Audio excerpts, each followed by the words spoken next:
আসসালামু আলাইকুম। আজকে আমি ৫ মিশালি সবজি রান্না করব। তো ৫টা আইটেমের সবজি এখানে কেটে ধুয়ে নিয়েছি। তো এই তো সবজি রেডি করেছিলাম। এখন আবার ছোট মেয়ে আলু ফ্রাই খাবে, তো আলু ফ্রাইটা আগে ভেজে দিলাম। এই তো এই মশলাগুলো দিয়েই ৫ মিশালি সবজিটা রান্না করব। দেন আমি কড়াইটা চুলায় দিয়ে দিলাম। তো কড়াই দেওয়ার পরে সরিষার তেল দিয়ে রান্না করব। এটা একটু তেলের পরিমাণটা একটু বেশি যাবে, যেহেতু একটু সবজি এটা ৫ মিশালি, তো একটু তেলের পরিমাণ একটু বেশি দিয়েছি। তো এই তো গরম মশলা আর পেঁয়াজ কুচি দিয়ে দিয়েছি। তো দেখেন কি পরিমাণ ফেনা উঠেছে সরিষার তেলে।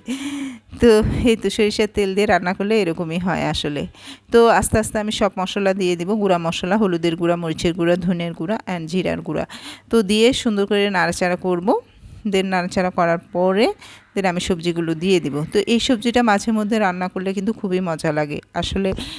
সবসময় মাছ গোশ দিয়ে খেতে খেতে বোর ফিল লাগে, তো এরকম সবজি থাকলে কিন্তু মন্দ হয় না। তো এই তো রসুন বাটা দিয়ে দিলাম। দেন এখন যে সবজিগুলো দেরিতে সিদ্ধ হয় সেই সবজিগুলো আগে দিয়ে দিব।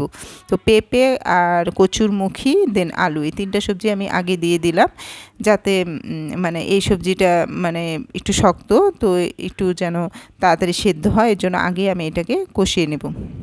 তো এই তো নাড়াচাড়া করে দেন মশলার সাথে মিশিয়ে নিলাম। দেন একটু কষানো হয়ে গেলে দেন আমি বাকি সবজিটা দিয়ে দিব। তো বাকি সবজির মধ্যে ছিল সিম আর চিচিঙ্গা। তো এই তো সিম আর চিচিঙ্গাটা দিয়ে আবার একটু নেড়ে চেড়ে নিলাম। নেড়ে চেড়ে নিয়ে দেন এটাকে ঢাকা দিয়ে দিয়ে দিলাম।